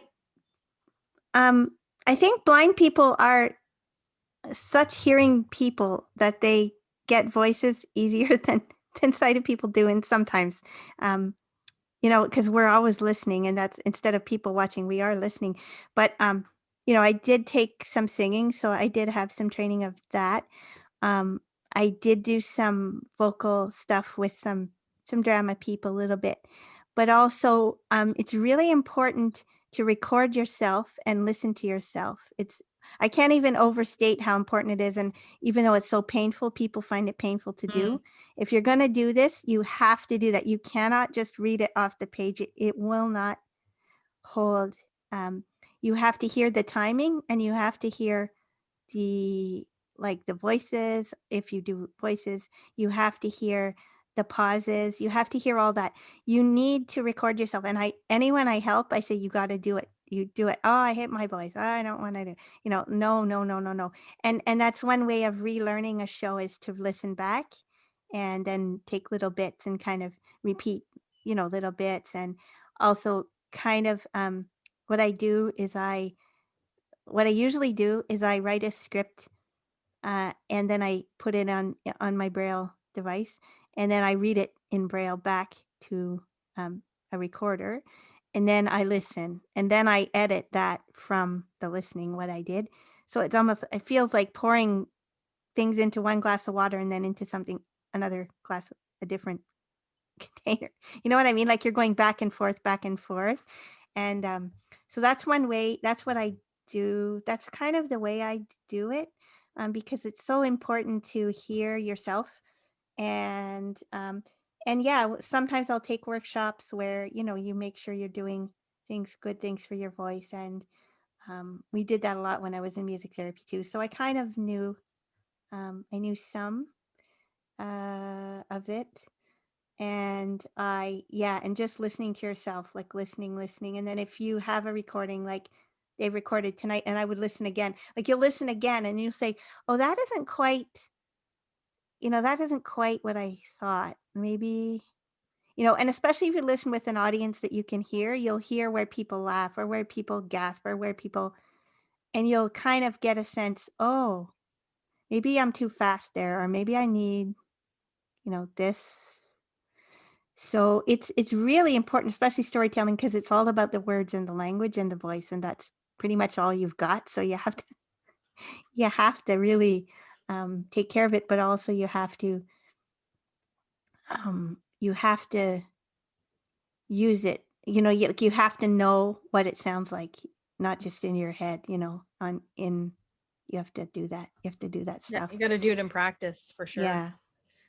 Thanks for the question, Carol. Yeah, that's a great question. Kim, I wonder if you've got, and folks, again, if you've got questions for Kim or comments, please, don't hesitate to jump on in. Don't be shy. Is there a favorite part of this story for you? It's interesting because for a while I told the first half so many times with kids, and a few years ago there was a kid who really gasped when I opened the door and there's no chocolate. Like all the adults kind of say, oh yeah, your chocolate melted, ah yeah. But this little kid was convinced that the dragon, was really convinced that I am too in that moment, just so you know. And I am too in that moment now, but I wasn't before. I was really tossing that off a lot. Like I was just, and there was no chocolate. And then the adults would all laugh. And I was like, but when this kid gasped, I thought, wait a sec, I have to be in this story in this moment where I, as a little kid, really thought, okay, The like, magic and the and wonder of mixed that. emotions, like, oh, it could Yeah. be a bad dragon and that could be bad, or it could be a good dragon. So I like that that kid kind of reminded me of that, um, that moment of dragonness. And I do love when I confront the girl about like that I went to the store and that Mhm. and she was such a pain that like everyone found that her to be like she was such a bullying kid and that my brother just told her and then she's like, oh, I'm glad you're blind, like as if that's the biggest deal in the world, like I'm just gonna melt because of Yeah, that. yeah. And so it was kind of funny that she said I hit her in the face when my cane just kind of bumped against her leg and she's like, oh, you hit me in the face. And then like and actually it was my dad. So what actually happened was my dad was there and my dad said, Kim, did you hit her in the face? And I said, I didn't know where her face was. And my dad just went into hysterical laughter. Like he just couldn't hold it in because like he was, being serious and that and then he asked me and she got upset with that. But I didn't put that in because it was kind of it kind of took away from the story arc. So I didn't, but I do like that I did like that part because I could say, look, Missy, you Yeah, know, yeah, yeah. after all this time. I don't Wait, know, like different times I have different parts that really are. I don't know if other people have a favorite. Like what's your favorite part? Do you have a my favorite my part? favorite part is the story around the dragons. Truly. Oh yeah. I just there's such magic in there for me and just such, like memory lane of that kind of stuff. But we've got some hands, Kim, so I don't want to take up all the All I don't want right. to take up all the space. So we'll go to Louise first, then we'll go back to Carol, and then we'll go to Albert. So go ahead, Louise. Okay. Hi, Kim. Hi, Amy. Hello. You I, really you listened again. You're a of course, trooper. no, but I listened and I heard something different in it this time. Mm. I heard the emotion, the love of your family. Yeah. And Yeah. I'm going to say something. Your dad is a very special man, He was. and Yeah. your parents Yeah. are very special because they didn't let you just, though you struggled and had moments, they didn't say, well, just get into the bedroom and stay there, or No. they didn't just, they gave you all the encouragement. Yeah. And I heard it in the story the second time more than I did the first time. And I think Yeah. my favorite spot is when you were in the high school in grade 13, setting up to that principal. Oh Mm. yeah, and when my Yeah, dad did that, and it was just great. Like yeah, it was so but you know what? I was thinking, show that principal. But in my mind, I was thinking, well, she's even showing that that kindergarten teacher who didn't let her do anything. well, yeah, You maybe. know, you're showing the world, but It's a you know, full you circle weren't. moment. It Yeah. is. It Yeah. is. What I'm saying is, you learned to stand up for yourself in that process. Yes, in kindergarten you could have, and your parents should have maybe helped in a different way, but at the time it was maybe not what was meant to be. But by No. the time you hit that moment where you were ready to stand up and your dad backed you, I think is a very Oh, unique moment because it came around and showed me the spirit of your parents, the love yeah. they gave you. Yeah. Because They did. and that's important because I had it. No, I'm So forever grateful because we all know people that don't have that, yes, and I'm forever grateful for them. And they didn't baby me like either. That I'm grateful for that. I'm grateful that they made me do stuff the same, and they just said, and, oh, well, come on, like get on and with it then. we all had someone who bullied us like Diana. Oh You yeah. know, we all did. So I'm so proud that that's in the story because if it isn't, it's not showing the true reality of being blind No, no, and, no. Or being human. being human. Yep. Yeah. And Yeah. and most likely jealousy of her part. Yeah, yeah, and I mean, she had a weird family anyway, but yeah, Yeah. she was she just did that to everybody, but it was like with me, that was the blindness thing Do you that was ever the wonder thing. where Diana is today? Or do you I know? do, and I sometimes I think, God, what if she came to a show? That's not her name, by the way. So, No. but she might know, like she might be so oblivious that she might not think of it. But sometimes I think, oh my gosh, I do. What happens Yeah. if she was ever in the audience and say you did it? You know, oh, that Well, would be so funny. That would be so I funny. don't know. I mean, That's I don't always it's the risk and the gift of doing And that autobiographical principle, work. like what Yeah. if he was like, there's people in your stories that you think, oh my gosh, okay, what if these people actually do? But But again, but it's your but story and you have to be true to it, right? So their story is their story. If they want to tell their story and come and tell it, they can do so. Well, I can tell you, I like just anecdotally because it's my birthday today, and I'm not. But on Facebook today, I got a happy birthday message from a girl I knew in elementary school. We were not friends. She was a mean girl, and she sent me a happy birthday, and I was like, "What?" Or maybe she's not a Right? mean girl now, but maybe she is. You never know. You never know. But for her to have sent me a birthday message was like right out of left field. Wasn't expecting that at all. So then I thought, wonder what's going on for this person right now. Anyways, Did so there's all did sorts you in this send book. her a message back? No, I'm thinking about it. I'm just stewing on it. Let us know if you do. Yeah, right. Let's take our question from Carol, and then we'll go to Albert, and then we'll go to Nancy. Thanks for taking my follow-up question. I'm just interested to know, Kim, whether you think that vocal training of any kind could be useful for people who are blind or low vision. And if so, what kind? I would say yes. I would say for anybody really, because we all use our voices a lot and we don't know how to use them properly sometimes, and we wreck them. I would say yes, because also I think it goes hand in hand with some other types of like being more confident with your voice. Like some of the times when I was first starting to ask for help, like, I'd be really tentative and I didn't want to ask, and I don't know how to explain it exactly, but I think some of those things could help with vocal training. Like, be confident in yourself when you ask, excuse me, or even when you say, excuse me, no, this isn't the way to help me. I need you to, what. So I think so.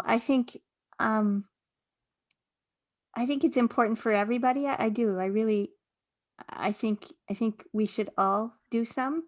Um, and I don't know if blind people more than other people, but our voices are important to us. Like we couldn't, if I lose my voice, at one time I had laryngitis, and real laryngitis where I couldn't say a word. And I know everyone is shocked by that because like I talk so much. And I went to the doctor and I couldn't fill in the form. You know what I mean? Like I couldn't do anything because I couldn't talk. So it was before we had smartphones. So I couldn't have texted and said, look, and so she's leaning over trying to figure out what's going on. And I had to find the office. So I had to kind of try to whisper to someone like, where's this office? And I realized like my voice is so important for me to navigate the world. Like I need it so much. So I think, yes, I do think so. And most people who have done any acting training, voice training is a large component And singers and a of lot acting of training, singers. And you blind can people are Google singers. voice training, and I'm sure there's a ton of people online offering. You can also just Google like voice warm-ups, and that's even helpful if you just learn how to warm up your voice so that Yeah. you don't Yeah. overexhaust it, right? Absolutely. Thanks for the question Absolutely. again, Carol. Yeah, that's a great topic though. Yeah. And we could go deep down the rabbit hole on that one. Albert is up next. Albert. Albert. Hey, great job, Hey. Kim. Thank you Thank for you. that.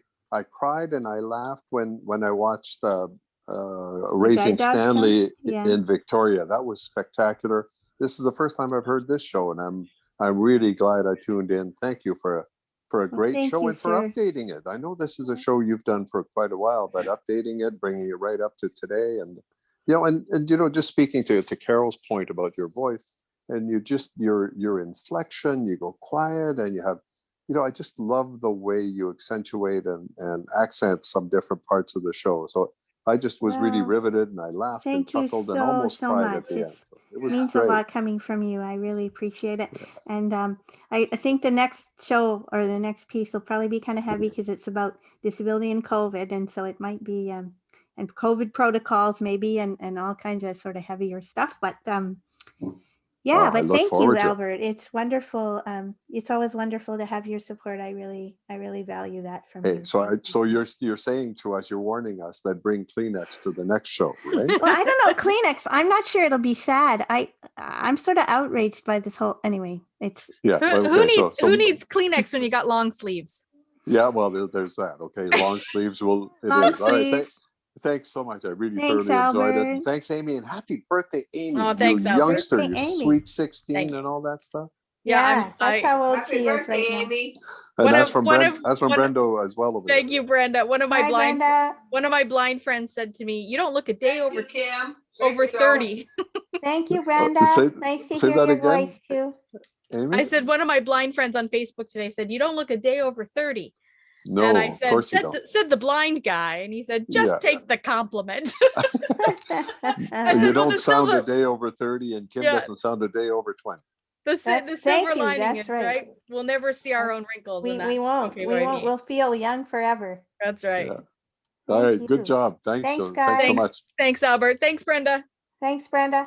Let's take a question from Nancy. Nancy. Just give Nancy a moment to unmute. There we Can go. you hear me? We can hear you.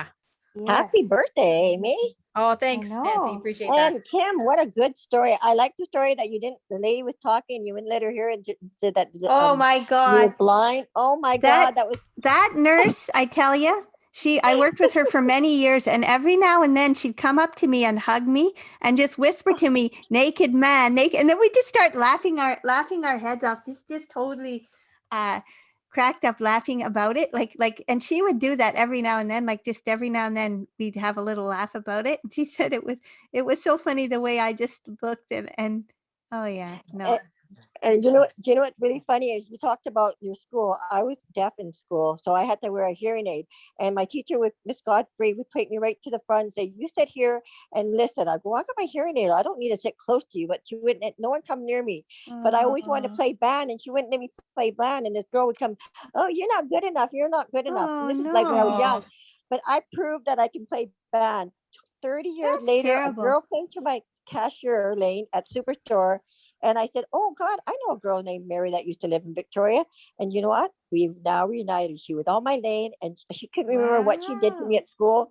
But isn't that funny that we're now best friends after 35 years of putting me down? Well, back to school, huh? Like grade 1, grade 5 to grade 7, but I couldn't play clarinet. I've been in the band, went all around Canada, Disneyland, and and I wish I could go back into my clarinet, but I was getting picked on because oh, you're blind, you're deaf, you can't play music, you can't dance. How are you gonna have that big ear thing in your ear? But I wear Wow. hearing aids now, so now even But though I'm what's blind now. interesting about what you said, and I guess my story and other people, is teachers early on can really influence it. Like if I'd had another 2-3 years of bad teachers, I might have been finished with school. I might have said, "Oh, well, forget that then." You know what I mean? yeah. And so yeah. they can really early, someone like that saying, "Well, you could never do music, or you can never," I know. can really so I think people have to really think about that, like how they could influence a kid. Mhm. Um, The kind of impact they can have on your your Yeah. life trajectory.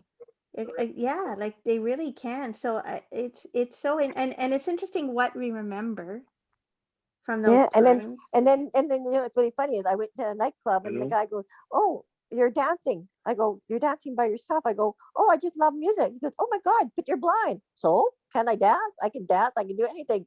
I do have leg. I do have, like you said, leg. You do have an ear. You got mute. You can hear, right? But you can still dance. Who knows who you're dancing with, right? Like, Mhm. you Yeah, know I'm what? Might not be sure. someone. Usually they don't think we don't like music. Usually it's the other way I around. love music. I know. Sometimes I love it's- dancing. It's interesting. I'd love sometimes to talk to some of these sighted people, if I could talk to them in an interesting way, to say, "Why did you say that?" I'm not trying to be rude, but Yeah, what is your thinking there? Hmm. Do you know what I mean? I know. I know. What is it? Because people say weird things and then you wonder, okay, why did you just say that? I don't know. I don't Yeah. care who I dance with. I'm enjoying the music. You can't hear. No. I got my hearing aid on. Oh, Just that's go by the that's beat. Well, Well, thanks. I'm glad you got through it, Nancy. I'm glad Yeah, you. and you did a yeah. wonderful job. I can't wait to the next one.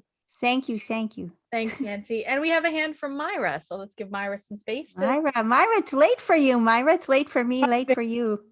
the future. The future. The future. We're in the future, Myra. I'm sorry, dear. We're in the future. You're in the future. Future, and it's a very good one too. It is. It's a nice future. Yeah, and that was just an amazing Thank performance. you, Myra. I just loved it, and it Thank made me laugh because when you talked about the water going down the drain and the noise, how it scared you. I was just telling somebody the other day when I was about 3 or 4, Mother would wash me in the laundry tub, and then she'd leave the room to go and get the towel, and the water would be going down, making this awful noise. And I would be screaming and biting my Other blind people say this. You are not the first person. Like when I said it, I thought it was unique, and other blind people are like, God, that scared me to death when I was a kid. Like, I imagine very it sounds interesting. like a haunting kind of, because you just like an essence in the room, right? And Well, it I sounds always like it's huge, right? Like it when- sounds, because my parents would put my hand over it. Like they'd say, you can't go down this drain. Like put your hand right here. Like they'd put, and I'd scream like, don't make me put my hand. Like I'm just, and other blind people have told me this too. So I wasn't unique in that. Like it's interesting. You would say that, Myra, because other people, like blind kids, have said it. Yeah. The other thing that I was really interested in was your experience when you went to grade 13 to a regular school in Ottawa. Yeah. And I went to Brantford like seems like 100 years, but for grade 12, some of us went to Brantford Collegiate, but we still boarded. Yeah. But we still lived in the dormitory, and that we had some. I mean, it was like amazing freedom, the kids and the teachers and so on. But we had some funny teachers there too, and we had in grade 12 math, we had a teacher, Mr. Lewis. Very few people took grade 12 math because they were afraid of him. And I had partial vision then, but I couldn't see the blackboard. But with a magnifying glass, I could read the textbook, and it was geometry. And he couldn't believe that I didn't see the blackboard. And he'd bring in this colored chalk. Every few days, it'd be a different color. He'd say, there, can you see that? He always called me Myrna. Can you see that, Myrna? And I was saying, no. Wow. Well, that's kind of good though that you did that in grade 12. Like we weren't offered that in grade 12. I don't know why, because I think that would have helped like bridge that kind of gap. Experimental year when we did that. Oh, but he would throw this darn chalk at me. But no, I wasn't terribly nervous, but one of my friends in the class, every day we had math, she had to bring clean underwear because she always wet her pants in math in Mr. Lewis. Oh no. Oh no. Oh my God. Nervous. That's terrible, Myra. Well, I hope. It's also a little funny. Sorry. It is funny. When you look back, it's a little funny. Yeah, looking back, she was one of my best friends. I always felt so sorry for her because she kept saying she thought I should be having the problem, not her. It's so interesting, eh? It's so interesting. Yeah, and we had some wonderful teachers there at Brantford Collegiate. But the French teacher that I had, and I don't know if you ran into anything like this, like going from school from Ross McDonald. Well, it wasn't that then. To BCI, we were actually behind in French and math. Oh yeah, no, you're behind in a lot, and the amount of work you had to do, that amazed me, right? Because at School for the Blind, like they only give you Braille, and they give you the amount you can have. I guess they think that you can handle. But I mean, you get out there, and it's like, whoa, like the amount of books I had, and the number of like the amount of reading you're supposed to do was like it just doubled, I think, or something. And we didn't have our books recorded, and we only had one person to come and read, like for the 3 or 4, or there were 4 of us. And I think we started with 5 and ended up with 3. Anyway, but there's only one person who would come and read once a week the geography text, but everything else we had to kind of just get from what we learned in class. And But at the that's end the of thing too, Myra, that we had, and I tell my students, this makes me feel really old, my summer students and stuff, that we had to get readers. Like I had to get readers in university, Yeah. I had to get readers. And I would go to the drama classes and get them because they loved reading. So they would be happy to read anything they want. But like that was another hurdle. Like now people can get a lot. I'm not that you can get everything, but you can get a lot more faster than we could at that time. Oh, Not to yeah. say, you know, but It's amazing. And the young people today, I'm, I just love listening to them and talking to them, because the young blind people, yeah. because they are just amazing what they can do. Oh And- yeah, and and it's just really different, and they're interested in that what we had to do and stuff, and what we had to carry around, like carry around big typewriters, and I said I couldn't proof my work, and like oh man, there's all all kinds that, of all that. Well, this French teacher in grade 12 at BCI, at the end of the year, she came up to me to talk about our grades. I don't know if she met with each of us, but she met with me, and she was very sad because I only got about a 60 or a 61 in French, and and I was obviously quite blind, although I had a little vision. And anyway, she was pondering what I would be able to do in the future, and she said, I think you should try and get a job cleaning tables in a small restaurant. Oh my goodness. So that was a good thing to say to me. Gave me the incentive to say, oh no. I don't think I'm gonna do that. In a small restaurant. That's funny. In a small restaurant, a few tables, I should be able to handle that. Wiping them off. Oh my goodness. Thanks so much, Myra, Thanks, for Myra. sharing your anecdotes, and we can pick that up in the social afterwards. But I just want Oh, sorry. Oh no, that's okay, totally okay. But I do recognize that we have a draw that we want to do tonight. Yeah, we want to have do a folks draw with us. So actually, Amy, yeah, we have one more video to share before the draw. We do. So, let me just kind of load it up here. All right, Rick's gonna share something with us. Let me make sure that I am sharing my sound. Hi-ho, Kermit the Frog here, and I'm going to be singing you happy birthday. Okay.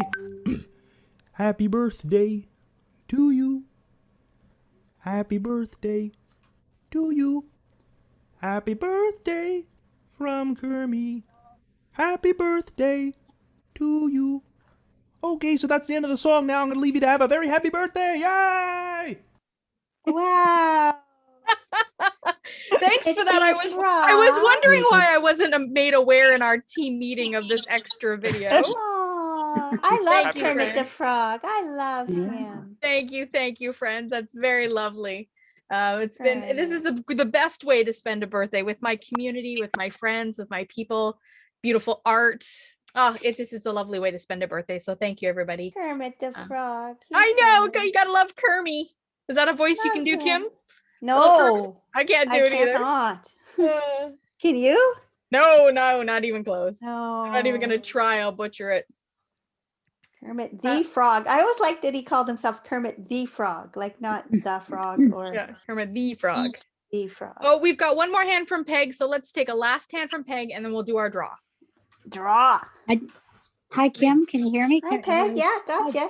That was so awesome. Just really lovely. Thank you so much for coming. I really appreciate it. It was just terrific. And I am curious, did you ever, did Diana ever grow up to see the light? I don't know. We moved away. You moved away. Okay, yeah. And I don't know what happened to her. Now, the other girl, that Mary, a good friend of mine, I used to talk to her, and I can't remember the last time. Like, I talked to her for several years, and I think at that time she said she was still mean, and everybody found her mean.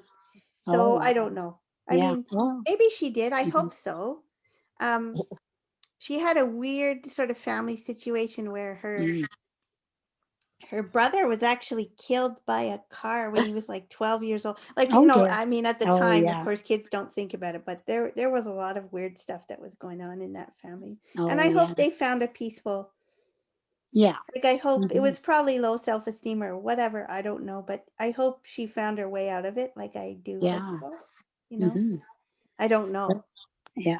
You don't know. But no, You that was. never know. Thanks, Peg, for the question. Oh no, that was very great, and yeah, just a You wonderful want to story. do our draw, Amy? I think we should do the draw. There's no time like the present, especially for those who are joining us from the future.